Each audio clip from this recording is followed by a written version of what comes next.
बिस्मिल्लाहिर्रहमानिर्रहीम। Programme the reporter में साबिर शाकिर और चौधरी गुलाम हुसैन साहब की तरफ से अस्सलाम वालेकुम।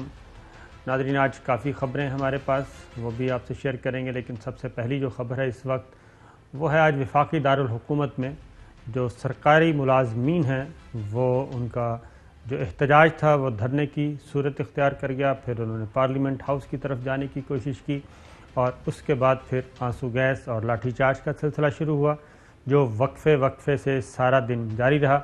इस वक्त भी पुलिस और मुजाहिरीन के दरमियान, सरकारी मुलाजमीन के दरमियान आंख मचोली जारी है और श्रीनगर हाईवे जो रोड है वो भी ब्लॉक है, वहाँ पे भी एहतजाज हो रहा है। और ये सरकारी मुलाजमीन ग्रेड 1 से 16 तक एहतजाज कर रहे थे और कल इत्तला के मुताबिक इनके दरमियान मामला तय भी आ गए थे। वज़ीर दाखिला शेख रशीद अहमद साहब, परवेज़ खटक साहब, वज़ीर दिफा, दोनों ने इनसे मामलात किए थे और तनख्वाहों में इजाफे का भी तय पा गया था ग्रेड 1 से 16 तक। लेकिन रात गए फिर कुछ ऐसा हुआ कि उन्होंने कहा कि नहीं, ग्रेड 1 से 16 तक नहीं, इसमें ग्रेड 22 तक यानी कि 17 से 22 तक वालों को भी शामिल किया जाए। वफाकी वज़ीर दाखिला शेख रशीद अहमद साहब ने क्या कहा, ज़रा सुनिए। कि ये 22 ग्रेड की बात नहीं हुई थी, 16 ग्रेड पे बात हुई थी और ये 16 ग्रेड के लोग इख्तिजाज कर रहे हैं। लेकिन हमें शक था कि ये 22 ग्रेड वाले भी इनके पीछे इनमें शामिल हैं। सो हमने जो 60 का 40% और टोटल का 25% इनसे तय किया था। हम इनके साथ, इन्होंने कहा पे एंड पेंशन तक हमें ये सहूलत चाहिए और ये हम इनको टोटल 24, परवेज खटक साहब ने कहा मैं 25% कह देता हूँ, 25% तक तैयार है। बाकी उनका राइट है इख्तिजाज करना कानून के दायरे में। बिल्कुल, ये रात हुआ था, लेकिन आज जो चौसा इत्तलात आई कि रातों रात ये मामला तब्दील हुआ। फिर ये मुजाहरा जो है उसमें कुछ पॉलिटिकल एलिमेंट्स शामिल हुए, कुछ टेलीफोन कॉल्स भी रिकॉर्ड की गई, जिससे ये पता चला कि मुस्लिम लीग नवाज़ और कुछ दूसरे लोगों ने इनसे राब्ते भी किए। लेकिन ये बात भी रिकॉर्ड पे है कि मुलाजमीन ने किसी किस्म की सियासी मदद लेने से इनकार कर दिया और उन्होंने कहा कि हम अपनी मुतालबात को और अपनी इस तहरीक को सियासी तौर पे आलूदा नहीं करना चाहते। तो ये भी चीज़ चल रही है। तो क्या कहते हैं आप, लाठीचार्ज, गिरफ्तारियां इसका हल है या फिर मामला प्यार मोहब्बत से हल होना चाहिए? बिल्कुल 100% प्यार मोहब्बत से हल होना चाहिए। नए नए महाज खोलने की ज़रूरत ही कोई नहीं है। अब नौकरशाही है, पुलिस भी उसका हिस्सा है। पुलिस अपने ही पेटी बंदों को, भाइयों को मार रही है और वो उनको मार रहे हैं। ये तो कोई माहौल जो है ना, कोई मुल्क और कौम के लिए अच्छा नहीं है। और इसको बैठ के सुलह जोई से अगर हुकूमत 25% तक इजाफा करने पर तैयार हो गई है, ये भी कोई इतना कम नहीं है। चलो थोड़ा बहुत 1-2-4% इधर उधर करके इसको ख़त्म करना चाहिए। हर दफ़ा हर रोज़ एक नई सिचुएशन, एक नया पखंड, एक नई, कभी कुछ हो जाए कभी कुछ हो रहा है, तो ये तो बात ठीक नहीं है। अभी क्या सूरत हाल है वहाँ तो सुना है हालत जंग बनी हुई है इस्लामाबाद में। जी बिल्कुल ऐसा ही है। आज सारा दिन चलता रहा है और आंसू गैस की शेलिंग और उससे पुलिस भी मुतासर हुई, क्योंकि ज़ाहिर है मुजाहिरीन जो हैं, जो एक्सपर्ट होते हैं, वो वापस पुलिस की तरफ फेंक देते हैं जो शेल फेंके जाते हैं आंसू गैस के। तो उससे पुलिस भी मुतासर हुई और मुजाहिरीन, क्लर्क्स भी और गिरफ्तार भी हुए सरकारी मुलाजमीन। ये सारा दिन यही चलता रहा है। लेकिन अब ये कहते हैं कि कुछ सीनियर ब्यूरोक्रेट्स भी हैं जो कि इनको हवा दे रहे हैं कि आप हमारे मुतालबात भी शामिल करवाएं और 17 से 22 ग्रेड तक के अफसरान को भी इसमें शामिल करें इस इंक्रीज़ में।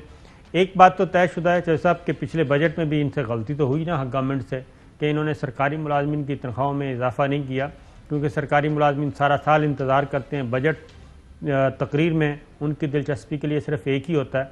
और ये भी दुरुस्त है कि सारे कोई ऐसे नहीं होते कि रिश्वत खोर बहुत सारे जो सही मुलाजमीन हैं, जो सही अपना काम करते हैं, वो दयानतदारी से भी अपने घर चलाना चाहते हैं और वो फिर दोहरी जॉब भी करते हैं। मैं ऐसे लोगों को भी जानता हूँ जो ऑफिस टाइम के बाद टैक्सी चलाते हैं, ऊबर पे हैं, दूसरी प्राइवेट कंपनीज में काम करते हैं और प्राइवेट ऑफिसेज में जॉब करते हैं। तो ऐसे मुलाजमीन के लिए तो गवर्नमेंट को रिलीफ देना चाहिए और मेरा ख्याल है कि जो गिरफ़्तार किए हैं उनको रिहा करना चाहिए और खुश उसलूबी से ही ये मसला हल किया जा सकता है। एक और चीज़ जैसा कहीं ऐसा तो नहीं है कि कितने बंदे जख्मी हैं? जख्मी ज़्यादा जख्मी नहीं है, जख्मी मुतासरीन हैं और इस भी है। ज़ाहिर है आंसू गैस जब होती है उसमें मुतासर तो होते हैं लोग, सांस का मसला होता है। हमारे आज जुल्करनैन वो भी रिपोर्टिंग करते रहे, रिपोर्टर्स हमारे कई सहाफ़ी और एक खातून सहाफ़ी के सर पे आज पत्थर भी लगा। तो ये सारा कुछ ये तो एक पार्ट ऑफ जॉब है हमारी, ये चलता रहता है।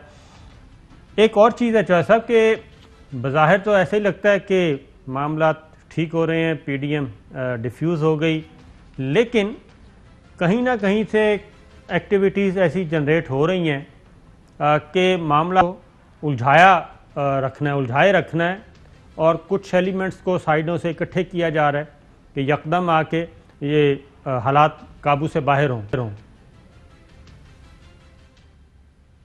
नहीं, असल में हुकूमत को अपनी रेट को इस्टेब्लिशमेंट करने के लिए, अब आप बताएं 2 दिन पहले आपने जो वकीलों की वर्दियों के अंदर जो लोगों ने तमाशा लगाया, आज आपने मैदान जंग बना दिया सरकारी मुलाजमीन के मुजाहरे को, और उसको तोड़ने में लाठीचार्ज और आंसू गैस और सारी ट्रैफिक दरम बरम है, ना कोई आ सक रहा है ना कोई जा सकता है, जो हालात है आपके सामने है।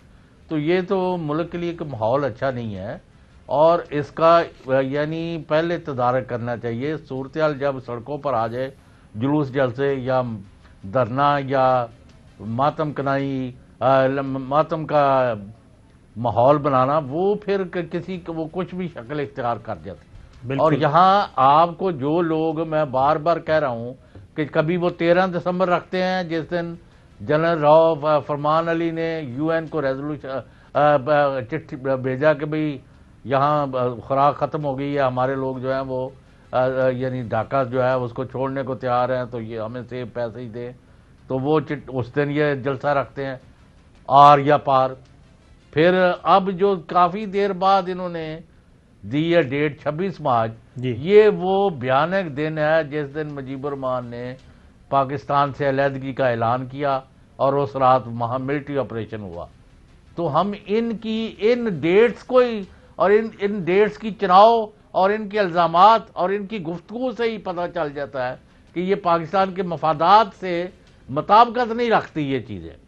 कौन इनको ये दे रहा है, कौन एजेंडा दे रहा है और किस एजेंडे पर ये कर रहे हैं। भाई अगर इन्होंने पाकिस्तान के लोगों का कोई भला सोचा है, और भाई वहाँ तो आज स्टॉक एक्सचेंज 16 साल बाद पहली दफ़ा 1 अरब रुपए से ज़्यादा का शेयर की खरीदो फरोख्त हुई है, यानी 16 साल के बाद, 2005 के बाद पहली दफा। जी हाँ जी बिल्कुल, परवेज मुशर्रफ साहब के ज़माने में हुआ था और 16 साल के बाद आज जो है पाकिस्तान स्टॉक एक्सचेंज जो है वो तो उसने 1 बिलियन का क्रॉस किया। नहीं करता इनको जो पैसे और लूट मार के अंबार लगाए हुए हैं ना। अब आप देखें कि कोई पाकिस्तान का कोना ऐसा नहीं जिधर इन लोगों के लोग जो है कब्जा माफिया नहीं निकल रहा इनका, कोई का देख ले। ऐसा नहीं कि वो PTI वाले फरिश्ते हैं, उनके भी कई निकलेंगे। बिल्कुल तो बात यह है कि माहौल ये बनाया जा रहा है महाजराई का, मारामारी का, अफरा तफरी का, खाना जंगी का। और क्योंकि हिंदुस्तान में 2 महीने से ज्यादा हो गया है किसानों ने वो उनके वफाकी दारुल हक हुकूमत को घेरा डाला हुआ है और अपनी जान पर खेल रहे हैं लोग, क्योंकि इंडिया फंसा हुआ है, लिहाजा उसको किसी ना किसी तरह इक्वेट किया जाए कि पाकिस्तान में भी वो साबिर शाकिर साहब ने भी लाल रंग पाया है, चौधरी ने भी लाल पाया है, यानी दोनों एक ही तरह के हैं। 80 दिन हो गए हैं साहब इंडिया में और इसमें कोई शुबा नहीं है और वो मुसलसल मार खा रहा है। अब इन्होंने देखा देखी अब ट्रैक्टर अपने जो मार्च करना है उन्होंने उसमें ट्रैक्टर भी शामिल किए हैं, लेकिन उसके लिए एक कॉज होनी चाहिए जी और उसके बाद ही आपको कोई सपोर्ट मिलेगी। अब आपने कहा कि हर तरफ माल, कल एक ARY न्यूज़ ने एक खबर ब्रेक की और वो बहुत बड़ी खबर थी, अरशद शरीफ साहब के तवस्सुत से वो ब्रेक हुई और उसमें बाकायदा तौर पे अरकान पार्लिमान, खैबर पख्तूनख्वा असम्बली के अरकान पार्लिमान 2018 में जिस तरीके से करोड़ों रुपया उन्होंने वसूल किया और बाद में आके उन्होंने इकरार भी कर लिया। ये एक वीडियो दिखाई गई और उस वीडियो का मकसद ये था कि ये होते हैं सौदे और ईवान इक़्तिदार तक पहुँचने के लिए सेनेट को इन्होंने बिलियनर क्लब बनाया हुआ है अरबोंपति लोग आते हैं, खरबों बनाते हैं। फिर जाहिर है जो 2-4 अरब रुपए खर्च करेगा वो फिर खरबों ही बनाएगा। तो अगर ये सारा सिस्टम देख लें तो चौधरी साहब इसका मतलब ये है अब 50 से 70 करोड़ रुपए बलूचिस्तान में रेट चल रहा है सेनेटर का, केपीके में भी चल रहा है, सिंध में भी चल रहा है, ये सारे रेट हैं। इसका मतलब है कि आपके पास अगर 50 अरब हैं तो आप सेनेट आपका हुआ, ईवान बाला सेनेट आपका हुआ, ईवान बाला आपका हुआ। लेकिन अब ज़रा सुनिए कि कल की जब से ये वीडियो आई के बाद से दलील देखें ये क्या दे रहे हैं। असल मुद्दे से तवज्जो हटाना चाहते हैं क्योंकि बहैसियत माशरा हम पूरे के पूरे, बहैसियत सिस्टम हम पूरे के पूरे करप्ट हैं और किसी करप्शन को ख़त्म नहीं करना चाहते। और अब दलील क्या आई ज़रा सुनिए। मैं ज़ाती तौर पर बिल्कुल ओपन बेल्ट के हक में हूँ, हमारी जमात का भी ये मौक़िफ़ रहा है, मगर आज जिस तरह ये कर रहे हैं ये किसी तौर पर मुनासिब दो वजूहात हैं इसकी कि ये नहीं है। एक तो आपने जो अभी क्लिप दिखाया जिसमें कुछ लोग पैसे का लेन देन कर रहे हैं, ये वीडियो आज क्यों दिखाई गई? क्या इससे पहले हुकूमत के पास नहीं थी? मेरा कहना यह है कि इससे पहले भी इनके पास मौजूद थी। सारी बहस कल से इस पे हो रही है। रिश्वतखोर पूरे पॉलिटिकल सिस्टम के मुंह पे एक काला धब्बा बन गए हैं। उसके लिए कोई नहीं बोल रहा कि इनको पकड़ा जाए, इनको गिरफ्तार किया जाए, सिस्टम तब्दील किया जाए, FIA के हवाले किया जाए, उस पे नहीं। लेकिन टेक्निकलिटीज़ पे आ रहे हैं, आगे भी बताऊंगा। कुछ और चीज़ें पहले सुन लें शॉर्ट्स, उसके बाद इस मिजाज पे भी आपको बताएंगे। जी मरियम औरंगजेब साहिबा, 2.5 साल तक वीडियो इमरान खान की तहवील में थी। ये वीडियो रिलीज करना और ये ऑर्डिनेंस रिलीज करना मैं समझती हूँ कि सुप्रीम कोर्ट को इन्फ्लुएंस करने की कोशिश है, सुप्रीम कोर्ट के ऊपर हमला है, तौहीन अदालत की मुर्तकिब हुई है ये इमरान साहब की हुकूमत। कमर जमान कायरा साहब, ये जो वीडियो है ये किसी एजेंसी के पास होगी ना? ये पहले भी आप गवर्नमेंट के पास थी, 2.5 साल से इनके पास थी। आज इसको एक खास मौके पे निकाल के इसको वायरल किया गया सो दैट इस पे प्रोग्राम चले। तो ये आपने चौधरी साहब ये गुफ्तगू सुन ली, कल से यही बहस चल रही है और सुप्रीम कोर्ट को प्रेशराइज किया जा रहा है। ये वीडियो पहले कहाँ थी, ये वीडियो आज क्यों आई, पूरे के पूरे प्रोग्राम्स इस पे दागे जा रहे हैं। अब होता क्या है हमारे यहाँ शाकिर साहब जी, होना तो ये चाहिए कि जिन्होंने पैसे लिए और जिन्होंने पैसे लेके सेनेटर मुंतखब हुए हैं और जिन्होंने दिए हैं, इन सारों को पकड़ के JIT बनाई जाए और इनका दूध का दूध और पानी पानी किया जाए। उस तरफ तो आप आते नहीं है। मैं जब कह रहा था कि आपको अदालतों के बाहर 200 लगाएं रेंजर्स या 1500 लगाएं, और जितने वकील हैं, जितने भी साहिल हैं, जो भी है वो अंदर अब नहीं जाएगा जब तक अपनी आइडेंटिटी और अपनी जमानत ना दे कि उन्हें हल्ला गुला नहीं मचा रहा। किसी तरफ तो लगे, कभी फायरिंग हो रही है, कभी कुछ हो रहा है, कभी चीफ जस्टिस का बहुत बड़ा उद्दा है, उस पर हमले जब किए जाए जाती तौर पर, मैं आपको, तो बाकी क्या रह जाता है? मैं आपको सुनवा देता हूँ ये भी चौधरी साहब, मैं आपको सुनवा देता हूँ ये। नहीं, 1 मिनट। हाँ जी, लेकिन आप भी उस तरफ नहीं आते भाई। मैं कह रहा हूं अगर खवातीन की लिस्ट के मुताबिक आप कर देते हो ना कि इस पार्टी के इतनी सीटें हैं, इतनी उनकी खवातीन हैं, तो उनकी लिस्ट है, अगर वो उनकी रिजाइन कर जाए या किसी वजह से खाली हो जाए तो अगली लिस्ट में अगले को बना देते हैं। हो रहा है ना? तो भाई आप इधर भी मुतनासिब के नून के 3 बनते हैं पंजाब में, वो 3 दे दो, PTI के 4 बनते हैं उनको 4 दे दो, दूसरी जगह ये है इस तरह कर दो। नहीं क्यों साहब, ड्रामे करते हो? क्यों? उसकी वजह ये है, गरम किया हुआ है। उसकी वजह मुझे ये है बदनीति और इसमें यानी इसको मौका समझ के पैसे बनाने की मशीन समझा जा रहा है, वरना इतना कोई उसकी रीजन नहीं है। उसकी रीजन है कि अगर आप साफ शफाफ कर देंगे तो लोग मेरिट पे आएंगे, टेक्नोक्रेट्स आएंगे, प्रोफेशनल्स आएंगे, पैसा नहीं चलेगा, आएंगे तो वो कानून साजी भी सही करेंगे, वो स्टेट के वफादार होंगे।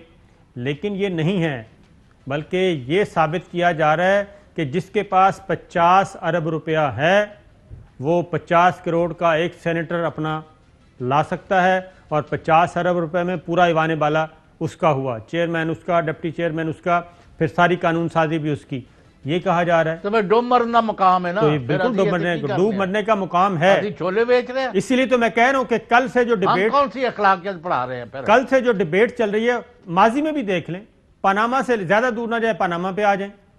पनामा पे आया तो उन्होंने कहा जी ये टेक्निकलिटीज, ये GIT कैसे बन सकती है, ये 184(3) के साथ कैसे हो सकता है, ये अकामा कैसे आ सकता है, उसके पीछे छुपने की कोशिश की गई। सिविलियन सुप्रीमेसी के पीछे छुपने की कोशिश की कि ये तो सिविलियन बालादस्ती पे हमला है, और किस हमला कौन कर रहा है? एस्टेब्लिशमेंट कर रही है। उसके बाद चौधरी साहब, ये जस्टिस काजी फायज ईसा, ऑनरेबल जज, उन पे एक इल्ज़ाम लग गया, वो अब तक टेक्निकलिटीज़ पे हैं कि ये शहजाद अकबर साहब का ओहदा कैसे आ गया, ये एसेट्स रिकवरी यूनिट कैसे आ गया, ये फलां सहाफ़ी कैसे, ये डॉक्यूमेंट्स कैसे हासिल किए गए। जो चीज़ पकड़ी गई है, माल मसरूका जो बरामद हुआ है, जो एक इल्ज़ाम है, उसका जवाब नहीं दिया जा रहा, और पूरे के पूरे आला अदलिया के जजों को भी मिलाइन कर दिया, सब कुछ किया जा रहा है, लेकिन उसका जवाब नहीं दिया जा रहा। उस फोरम पे नहीं मामला, सुप्रीम जुडिशल काउंसिल जाता है तो सुप्रीम कोर्ट आ जाते हैं, सुप्रीम कोर्ट से अब दोबारा ये चीज़ हो रही है। इसी तरीके से अगर किसी आप जर्नलिस्ट को पकड़ लेते हैं, हम में से किसी को पकड़ लेते हैं, तो हम कहते हैं मीडिया की आज़ादी ख़तरे में पड़ गई, इजहार राय की आज़ादी ख़तरे में पड़ गई। किसी पार्लियामेंटेरियन को पकड़ते हैं तो पार्लियामेंट की बालादस्ती ख़तरे में आ जाती है। तो ये वो मिजाज है जो हम आप साबर शाकर साहब जी, आपकी भी हर चीज़ पर नज़र है माशाल्लाह। मुझे ये बता दें, ये जो जाली अकाउंट्स हैं, ये जो फलूदे वाले का अकाउंट है, झोंपड़ी वाले का है, फलाने का है, और इसी तरह ये जो कब्जा माफिया के अरबों खरबों के निकल रहे हैं, मुझे बता दें किसी एक ने भी कहा है कि मेरा ये असासा नहीं है? नहीं, वो आ जाते हैं कि ये तो इकोनॉमी तबाह करने का काम किया जा रहा है। ये तो इकोनॉमी तबाह हो जाएगी अगर आपने किसी बिजनेसमैन को पकड़ लिया। चुप, इनके मुंह पर इतना बड़ा थप्पड़ पड़ा है कि इकोनॉमी जब 2005 के बाद पहली दफा वो 1 अरब रुपए की आज ट्रेडिंग हुई है, 1 अरब शेयर से ज्यादा का कारोबार हुआ है। हाँ, आगे बढ़ते हैं जी। इमरान खान साहब क्या फरमाते हैं इस मामले में कि इस क्या रेट है? इस वक्त बलूचिस्तान में एक सेनेटर बनने का जो रेट जा रहा है 50 करोड़ से 70 करोड़ पे जा रहा है। वो जो इतना पैसा खर्च करेगा वो कोई हातम ताई तो नहीं है, वो आके पैसा बनाएगा। तो पैसा किससे बनाएगा? पाकिस्तानी अवाम की खाल खींचेगा, पाकिस्तान का खून चूसेगा। पूरा जनाब ईवान खरीदना है तो 50 अरब रुपए हैं। तो यहाँ पे ऐसे बहुत सारे लोग हैं जिनके पास 50 अरब रुपए वो पलक झपकने में दे सकते हैं, क्योंकि वो इन्वेस्टर हैं, वो पीछे बैठे हैं। यहाँ पे भी पहले हम सिर्फ इंडिया की फिल्मों में देखते थे और इंग्लिश फिल्में देखते थे कि अंडरवर्ल्ड कैसे चलाया जा रहा है, पॉलिटिकल पार्टीज़ में कैसे खोखे फेंके जाते हैं। तो ये सारी चीज़ें अब हमारे सिस्टम में सामने आ रही हैं। इमरान खान साहब ने एक और बात भी की कि मैं क्या चाहता हूँ, शफाफियत लाना चाहता हूँ, लेकिन इसको सब अपोज कर रहे हैं। इशू ये है कि क्या सेनेट इलेक्शन हमने इसी करप्ट सिस्टम के जरिए लड़ना है या ट्रांसपेरेंसी लेके आनी, ये सारा इशू है बस। अब वीडियो की तरफ कोई नहीं जानता, वही जा कह रहे हैं कि ये कैसे आ गई। भाई हमारे पास 1001 तरीका है, और जब आपके दौर में थे उस वक्त भी हमारे पास आती रहती थी चीज़ें। और ये फरिश्ते तो बनाते नहीं हैं, इंसान बनाते हैं। और जो चीज़ें जब आपको पैसे मिल रहे होते हैं, जो करोड़ों रुपए दे रहा है, तो वो अपना पूरा बंदोबस्त करता है, हर चीज़ रख ली जाती है। एक और है जनाब के अगर ये ना किया तो इमरान खान साहब ने कहा कि साबर साहब एक शॉट सुन लें कि वजीर आजम कह रहे हैं कि फ़ायदा हमें ही होगा सीक्रेट बैलेट में। ये जो कहना कि हमारे मेंबर जा रहे हैं या नहीं जा रहे, ये याद रखें गवर्नमेंट के लिए ज्यादा आसान है। हमारे लिए अपनी जितनी हमारी सीटें हैं उनसे ज्यादा हम ले सकते हैं, क्योंकि गवर्नमेंट के पास पावर होती है। मैं आज आपको कह रहा हूं कि यही लोग रोएंगे जबकि देखें जी तहरीक इंसाफ की सीट से ज्यादा मिल गए हमें सेनेटर्स, ये लोग रोएंगे। अभी मैं आपको कह रहा हूं क्योंकि हम ज्यादा सीटें ले सकते हैं। जी चौधरी साहब, साबर शाकर साहब, आप इतनी उम्र होगी आपको कोर्ट रिपोर्टिंग करते, अब ये जो क्राइम हुआ है, जुर्म हुआ है, आइन और कानून की धज्जियां उड़ाई गई हैं, चीफ जस्टिस और जजेस के ऊपर हमले हुए हैं इस्लामाबाद में, सिर्फ ये तौहीन का मसला है? और अब तक इनको पकड़ो, जेल की बनाओ और निशानदेही करो और इनको कैफरे किरदार तक पहुंचाओ। कल आ जाएगा, हाँ जी छोड़ दें, वो गलती हो गई है, ये हो गया है, चौधरी साहब, इस तरह ही हो रहा है। इतना अफसोसनाक पहलू है कि अभी तक एक बार काउंसिल ने भी चीफ जस्टिस अतहर मिनल्ला, उन्होंने उल्टा कहा कि वकील ठीक है जी, यही कह रहे हैं। वो कह रहे हैं कि मिट्टी पाओ, बस जो कुछ होना था हो गया, मिट्टी पाओ। और मैं नहीं तो एक को ताड़े दूसरे साहब एक चीज दिखाता हूं मैं आपको कि इफ्तिखार चौधरी साहब, चीफ जस्टिस, माजूल चीफ जस्टिस, जब वो आ रहे थे, हेयरिंग थी उनकी, क्योंकि मैं आई विटनेस हूं और ARY को ये एजाज़ हासिल है, उस वक्त ये फुटेज बनाई और उसके बाद फिर हम ट्रिब्यूनल में भी पेश हुए और आगे लेके चले।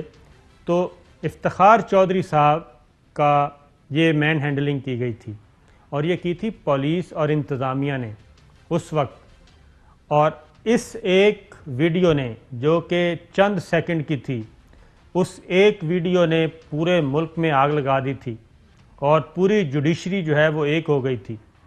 लेकिन उस वक्त चूंकि पुलिस और इंतज़ामिया इन्वॉल्व थी, अब chief justice Islamabad high court को मैन हैंडल किया गया, गालम गलोच की गई, उनके चैम्बर में जाके धक्के दिए गए और इसके बावजूद अभी तक मुझे अफसोस है कि टस से मस नहीं हुआ कोई और उसको दबाया जा रहा है मामले को। और बजाय इसके कि बार कौंसिल, बार एसोसिएशन उसकी मजम्मत करती, बिल्कुल ही मजम्मत की गई। स्ट्राइक करती, हड़ताल की कॉल देती, स्याह पट्टियाँ बांधती, बिल्कुल नहीं किया गया, बल्कि कहा जा रहा है कि बस मिट्टी पाएँ।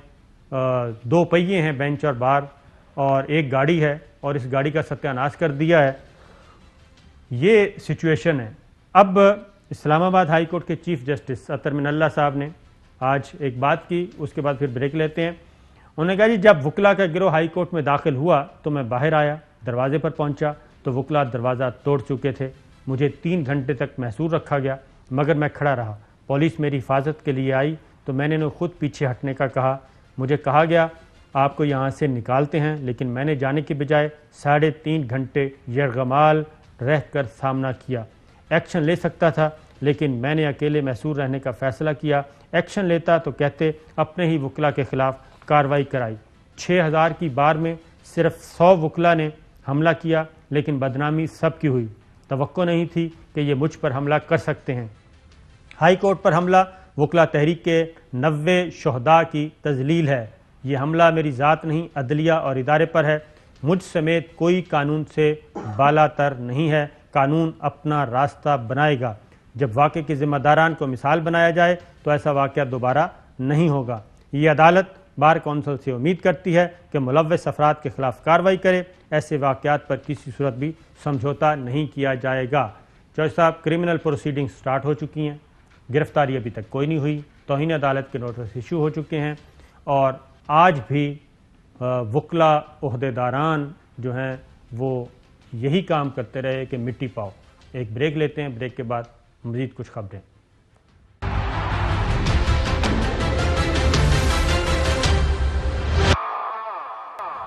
वेलकम बैक नाजरीन। अगली पॉलिटिकल स्टोरी की तरफ जाने से पहले एक अहम तरीन इशू, और वो ये है कि अल्हम्दुलिल्लाह कोरोना वायरस से हमारी कौम काफ़ी हद तक, बल्कि बहुत हद तक महफूज रही, हमारा मुल्क महफूज रहा। और इसमें अल्लाह ताला की दुआएं भी शामिल थीं, अल्लाह ताला का करम शामिल था। दुआएं तो हमारी थीं, अल्लाह ताला का करम शामिल था। और फिर ख़ास तौर पे आवाम ने भी एहतियाती तदाबीर इख्तियार की, गवर्नमेंट ने भी इक़दाम किए, तो सब ने मिलकर ये सारा काम हमारे हक़ में बेहतर हुआ। अब वैक्सीन आ चुकी है, वैक्सीनेशन स्टार्ट हो चुकी है, और वही बात है कि सोशल मीडिया पे अजीबोगरीब किस्म की बातें चलती रहती हैं। लेकिन हमारा पैगाम ये है कि ज़्यादा से ज़्यादा हेल्थ वर्कर्स, क्योंकि वो हमारे फ्रंट लाइन सिपाही थे, अगली सफ़ों में उन्होंने ये जिहाद किया, उसमें कई डॉक्टर्स, कई हेल्थ वर्कर्स शहीद भी हुए। अब वक्त आया वैक्सीनेशन का, तो ज़्यादा से ज़्यादा वैक्सीनेशन लगवाएं, क्योंकि प्रायोरिटी उनकी है। जिन लोगों ने ये वैक्सीनेशन करवाई है, हेल्थ वर्कर्स, डॉक्टर्स, वो क्या कहते हैं, उनका पैगाम सुन लें। अल्हम्दुलिल्लाह 72 घंटे गुजर चुके हैं और मैं बिल्कुल ठीक ठाक हूँ, न मुझे कोई इस तरह का साइड इफेक्ट हुआ, न कोई ऐसा इशू है। वैक्सीनेशन मैंने खुद भी लगवाई है और आज मुझे 5वां दिन है, तो खुदा न खास्ता इसमें कोई साइड इफेक्ट नहीं है। मेरे डिपार्टमेंट के तकरीबन सभी लोग वैक्सीनेशन करवा चुके हैं। सबसे हेल्थ वर्कर से गुजारिश करूंगी कि ये वैक्सीन बिल्कुल सेफ है। जो भी फ्रंट लाइन वर्कर्स हैं और वो डरे नहीं, वैक्सीनेशन लगवाएं। गवर्नमेंट ऑफ पाकिस्तान का बहुत शुक्रिया कि उन्होंने हमारे लिए वैक्सीन अरेंज की। जी चौधरी साहब। नहीं, अब ये वैक्सीनेशन जो है ये तो फिर मतलब है कि बंदा कोई राह चलता हुआ लगवा सकता है या जिसमें कोई सिम्टम का ख्याल खदशा हो वो लगवाएगा। मुझे नहीं पता कि क्या स्टेटस है, आप बेहतर समझ। नहीं सर, ये सबके लिए नहीं है। फर्स्ट प्रायोरिटी हेल्थ वर्कर्स थे, डॉक्टर्स थे, वजारत सेहत नहीं बल्कि सेहत से मुतालिक जितने भी स्टाफ काम कर रहा था, उसमें नर्सेज भी हैं, उसमें टेक्नीशियन भी हैं जो इनको डील करते हैं, उनको लगाई जा रही है। उसके बाद सेकंड फेज़ पे फिर 65 साल से ज़्यादा के उम्र के जो उम्र रसीदा हमारे बुज़ुर्ग हैं उनकी बारी है, और फिर जैसे जैसे ये होता जाएगा फिर उसमें सारे आते जाएंगे।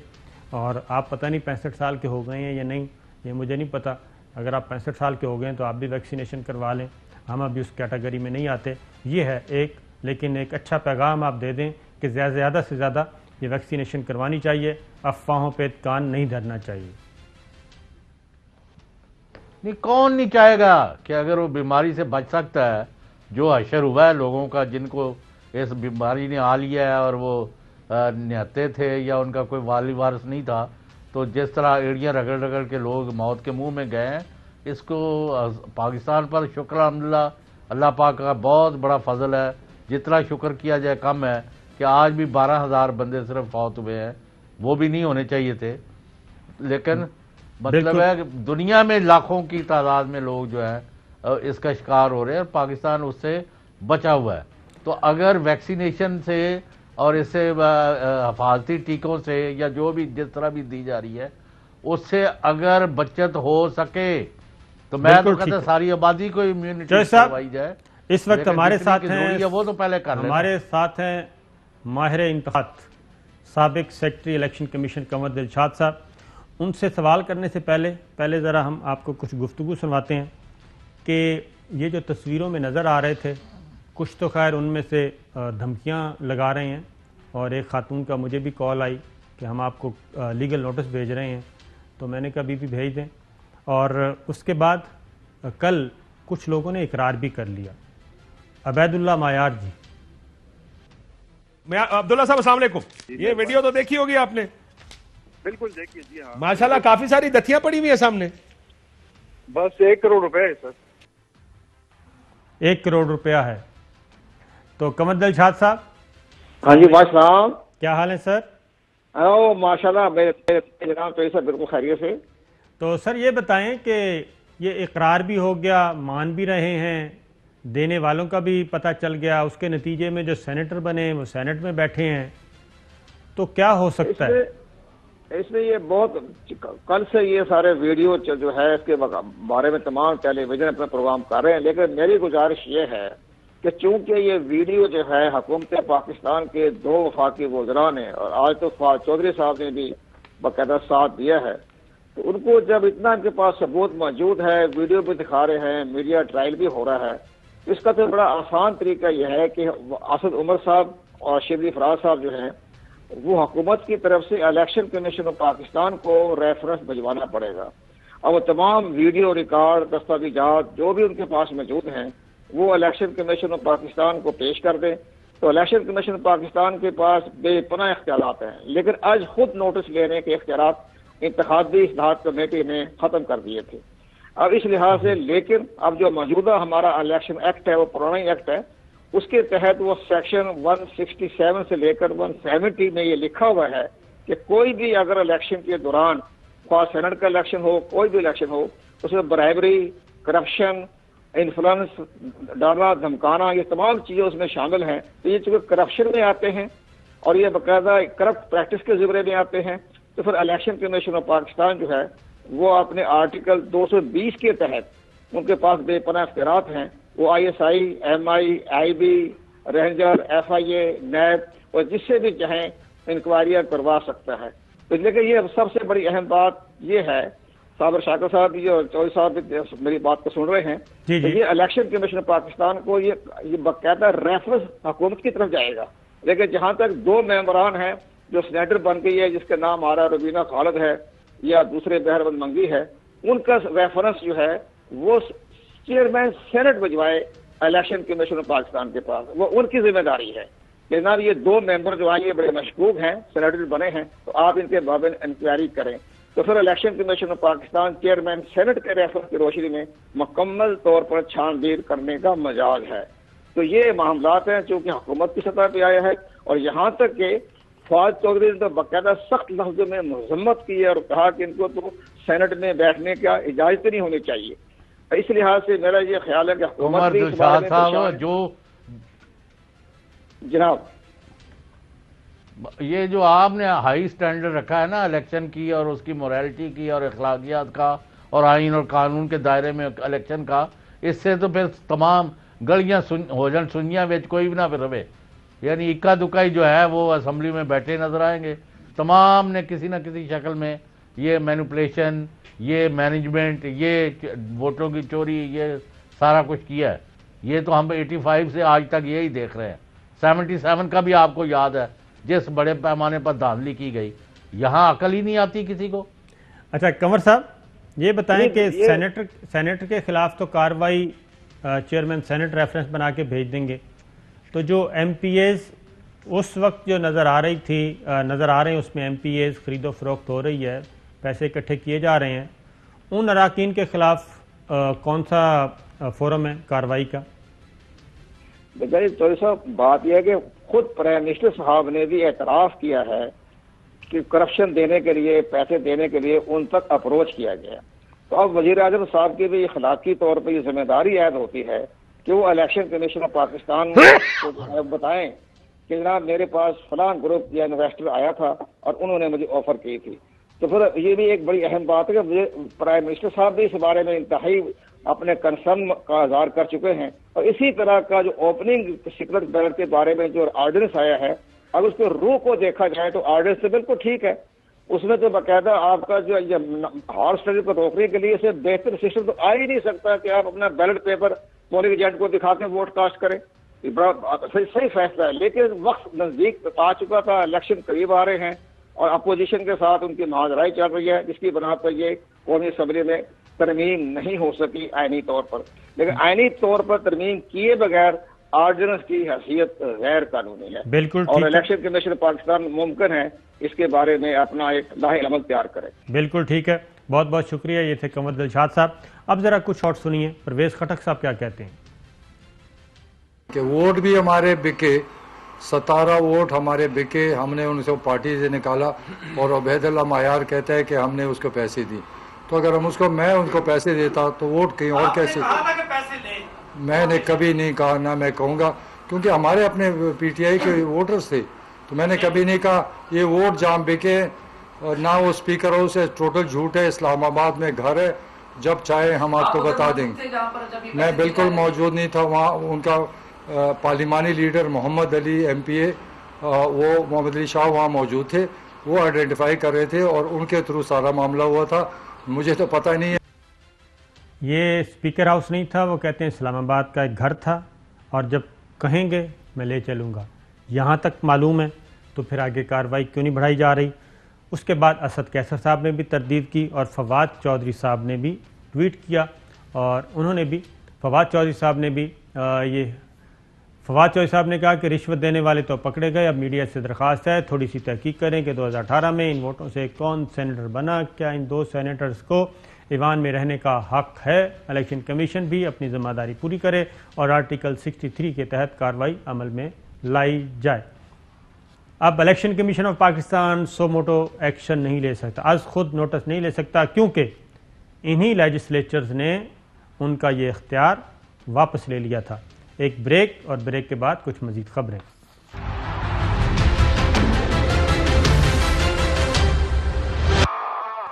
वेलकम बैक नाज़रीन।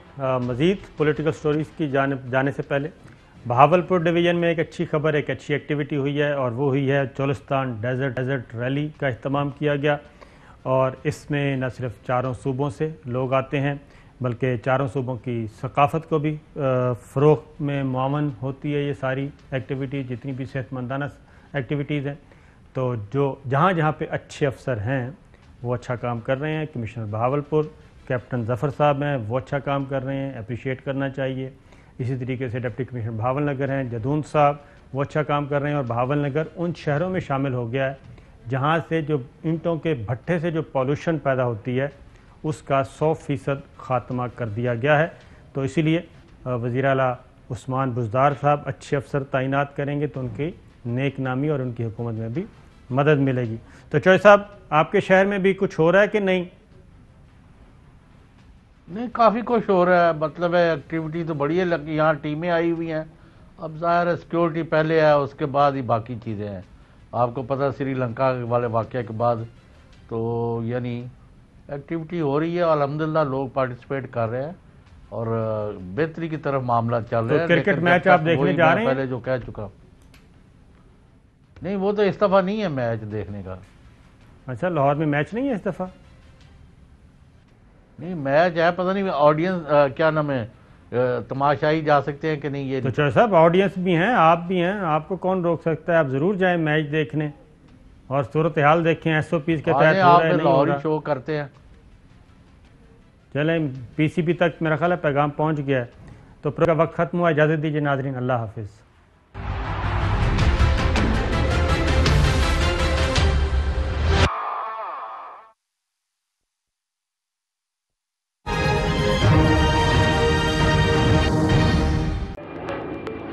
Fly with PIA and save gold. Register now. Scan QR code and register yourself to get gold and loyalty benefits. Powered by ARY Sahulat Wallet.